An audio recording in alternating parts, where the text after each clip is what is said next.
7:37, Nashville's Morning News on Super Talk 99.7 WTN. Good morning to your friends, along with Johnny B, Ken Weaver, Dan Mandis here. I want to know from the Super Texters, because, boy, one mention of RFK Jr. and people have very different ideas as to whether or not they would want Donald Trump to welcome him with open arms. Now, we're going to get E.J. Haust in here in a second to get her opinion and find out what her opinion is on last night's DNC. But Donald Trump in the news, this was like on fire yesterday, where the running mate for RFK Jr., she came out, and Nicole Shanahan, I think it is. Yes, and she came out and she said that the DNC has disrespected us at every turn. They have done everything that they could possibly do to keep us off of the ballot, RFK Jr. running as a Democrat. And so now it's almost like they're seeking a partnership with Donald Trump. Now, it has been reported that RFK wanted to form an alliance with Kamala Harris. I don't know if that was true or not, but this is what Donald Trump is saying now. This is what he said yesterday when he was hit with the question regarding forming an alliance with RFK. And obviously what RFK would want is a cabinet position. Can I ask you about RFK? Because just moments ago, his running mate said that they were considering endorsing you. Have you considered him for a role in the administration, and what role would that be? Well, we haven't, but I would love that endorsement because I've always liked him. Would you also consider putting him in the administration? You're asking me a very unusual question. I haven't been asked that question yet. I like him a lot. I respect him a lot. I probably would if something like that would happen. All right, so that is Donald Trump. And in fairness to the former president, he didn't have a lot of time to talk about that. But Nicole Shanahan says that the perfect role for RFK Jr. would be head of HHS. Want to welcome on in E.J. Haust to the program. E.J., great analysis the last couple of days regarding the DNC. Let me ask you, what are your thoughts? Trump supporters are all over the place on whether or not they would welcome a sort of unity party kind of a thing with RFK Jr. Obviously, he's looking for something in return. But when you look at how RFK is doing in some of the all-important swing states, I mean, he could make a difference. He really could. There's some states where he's not going to win, but, he's coming in at 3%, 4%, 5% in some of these very important states. Yeah. Good morning, Dan. I think, it's important for the listeners to know this is kind of how these political games are played. Yep. When RFK Jr. leaked that call, I don't know if you remember, it was a couple of weeks ago, that he was having with Donald Trump, and then made that call public without Donald Trump's knowledge. I found it to be a little slimy, but understood what he was doing. So these candidates that don't have a chance tend to float these very public balloons to see what will float and see where they can get some media attention, and then potentially weasel their way into different things. Now, I actually like RFK Jr. for a lot of his stances, but he makes me very nervous on things like climate change and stuff like that.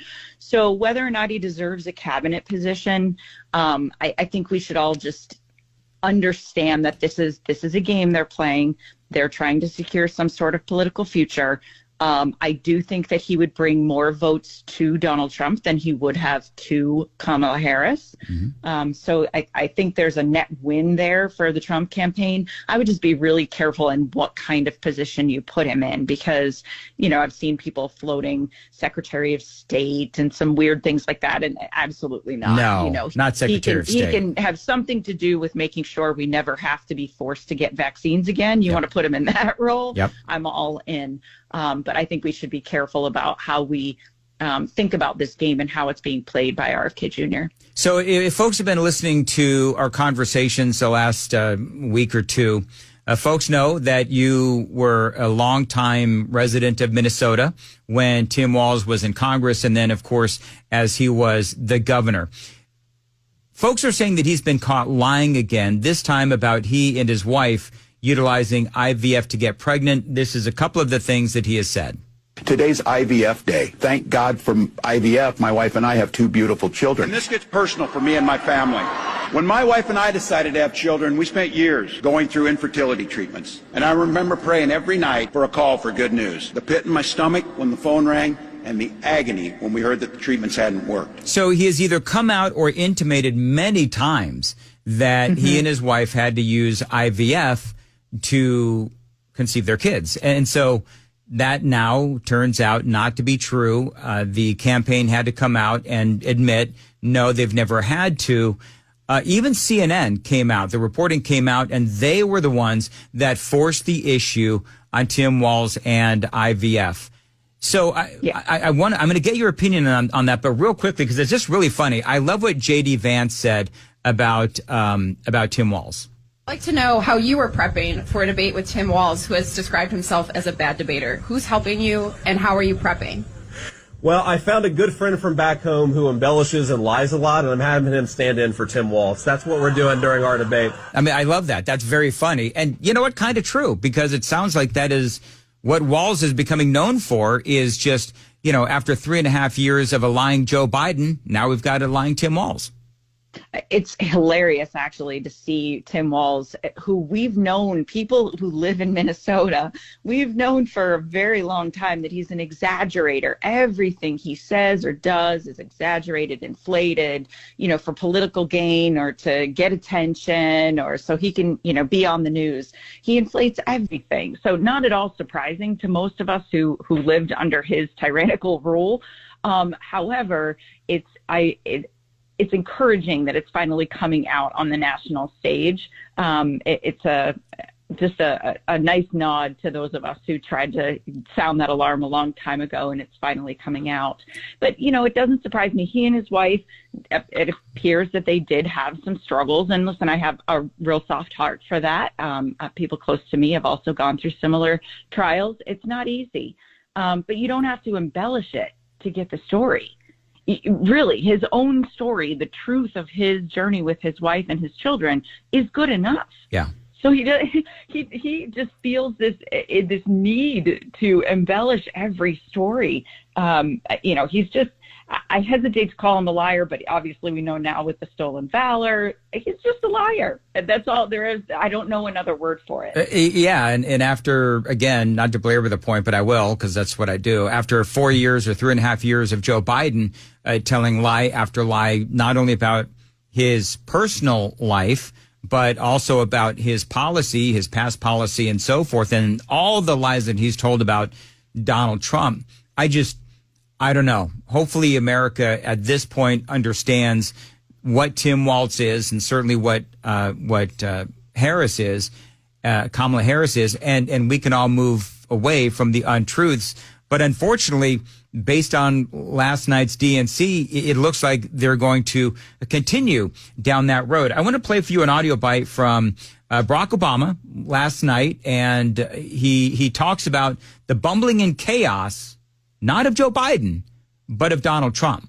We do not need 4 more years of bluster and bumbling and chaos. We have seen that movie before, and we all know that the sequel is usually worse.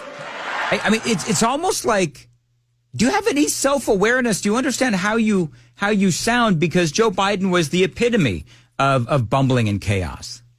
Well, and to say, okay, but the theme of this convention, one of the themes that they're using is we are not going back, right? That's what they keep saying over and over again. At the very same time, his speech, it started pretty slow, paid a little respect to Joe Biden, fair enough, had to do it. But there was no joy. There was no love, just blaming wealthy people, blaming business owners, blaming racism, blaming everybody else for a personal shortcoming. It's honestly just sad, but it's like a repeat of what we saw that in 2008, right? In 2008, and the crowd last night was chanting, yes, we can, yes, we can. At the same time, Barack Obama is saying, we're not going back. So the entire event so far, the first 2 days, I think there's something really clear here. They are bumbling. They're not really sure the direction they're going. and they don't know how to separate themselves from the failed past, right, of the last 4 years with Joe Biden, and give a vision for the future.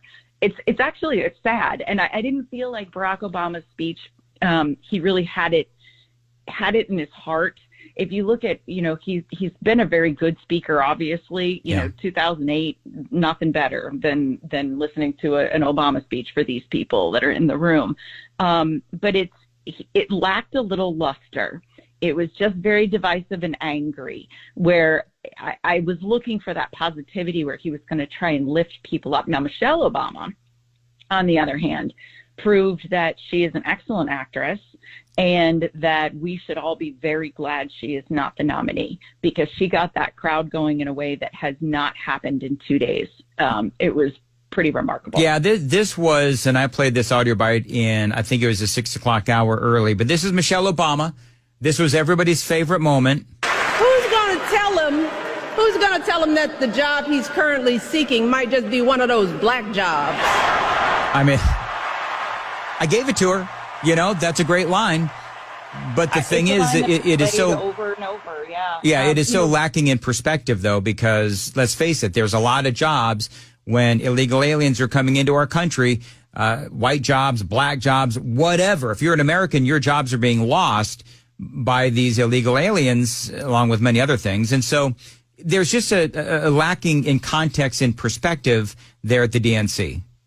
I agree. And, they think about things very differently than we do. And it's important to remember that these radical Democrats, they speak a completely different language than normal everyday Americans. We talk about all the things we can do, or that we want to do, or that we're capable of doing. And they truly believe that human beings, Americans in particular, are incapable of doing anything without the help of government. And I'm offended by that. If you think about that for a second, Americans are inherently capable of amazing things. Look at everything we've done in 250 years. But we should all be offended, Democrats, Republicans, independents, that they truly believe and assume that nothing is possible without the involvement of government. And that's a sad place to live, quite honestly. All right. So did you watch the entire thing last night again? We're up till, I don't know, whatever time. What time does this thing end? Yes, I did. Yeah, it was a little earlier tonight, thank goodness, or last night. It was, what I want to say, 11-ish, 11:30. Okay. I watched a little commentary after as well. Mm-hmm. All right. So give me I know I've been asking the questions, so I'm going to give you 90 seconds to just tell me what you got. What is your opinion on what happened last night? Okay, couple of quick things. One, I'm on dead baby watch, and the death vans outside of the DNC have now killed 25 babies. So we should all be pretty outraged by that. Is that so that's, if I may, EJ Haust, that's the count now. They've had 25 abortions. For people that don't know, the DNC has Planned Parenthood out there, and they're giving away abortions. It is so unseemly. And now they've taken out 25. Yes. So far, 25 is the number that's being reported there. Yep. Sad. Yep.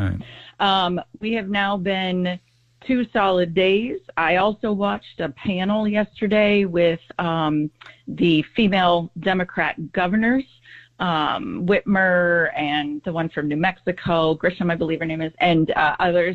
And then the lieutenant governors came on, and Peggy Flanagan and the rest. They are all also angry. Like, I think the overwhelming theme, whether you're watching the kind of side shows that happen during the day or the main speeches at night, everybody's mad. They don't really have any policy positions. They're not saying these are the things we want for our country. What they're saying is Donald Trump bad, and Republicans are mean, and JD Vance is angry. Like, they just keep lying about everything. So I did on night one, I had a little ticker going. For every time I saw a lie, I would put a little tick, and I had to give up. It's literally every speech. I just said, you know what, It's not worth tracking. And so I find it interesting where their focus is. If you watch the Republican National Convention, they really didn't talk about Joe Biden. They didn't mention his name. I think it was like 2 or 3 times over the whole week. They talked about the machine. They talked about a vision for the future. They talked about what Americans can do and what will make our country more prosperous and what will make individuals more prosperous. And this convention, the Democrat convention, is, I mean, a complete 180. Yeah. It is a completely different vibe, different feel. They are just mad. And anger tends to lose elections. People who are happy and excited, look at Barack Obama in 2008. He was inspiring at that point. So I'm hoping that we can get some inspiration out of Donald Trump and the Trump campaign going forward, and kind of take this as a lesson that anger doesn't do anybody any good. Well, and the thing I also don't get, just real quick, is, and I mentioned this earlier, but, one of the themes is, bringing hope back or something like that. We all know Obama was hope and change. But they seem to forget, as Scott Jennings pointed out last night on CNN, that Democrats have had the White House for 12 of the last 16 years. Yeah. So yeah. It's like that lack of self-awareness. Okay. So what do you think? Just give me 30 seconds on what you believe is going to happen today. So today I did find it interesting too that the Obamas were day 2. So the order of things is very important. So you got Lil Jon and the Obamas. Last night, or Monday night, was all about getting things out of the way. Old guard, Joe Biden, Hillary Clinton. We've all forgotten about all of that by now. I think similarly, the Obamas will stick around for a little while, and we'll be talking about their speeches for, probably until tonight. And then the next thing will happen. And so the order of things is important because you will forget things. I would highly expect some more famous people to be on stage. One of the other themes is that they keep bringing out former Republicans to speak. So I think we'll probably see a little more of that. I do think there'll be a surprise tonight, probably in the form of a very famous singer, maybe. So I'll be watching for that. But obviously the Obamas didn't get the night 3, which is kind of a coveted position. So if you think about it, who's even better and bigger and more exciting than the Obamas? Who are they taking? Well, EJ, I don't know who the big singer is going to be today, but they certainly can't top the Democrat Women's Caucus. Oh, say can you think that was real? What in the world is? Hurts my ears. Yeah, I know. I'm sorry. Everybody's getting mad at me because I was playing it earlier. Well, you think that was intentional? Are they intentionally bashing the national anthem, or what is that? And I've only got like 20 seconds. I think they had a sound malfunction, and I think they're terrible singers. And they probably have never had to sing the national anthem before. That was a sound malfunction. That was a sound malfunction. Absolutely. EJ, how can people find you on Twitter? Jump on X and go to @ERINHAUST.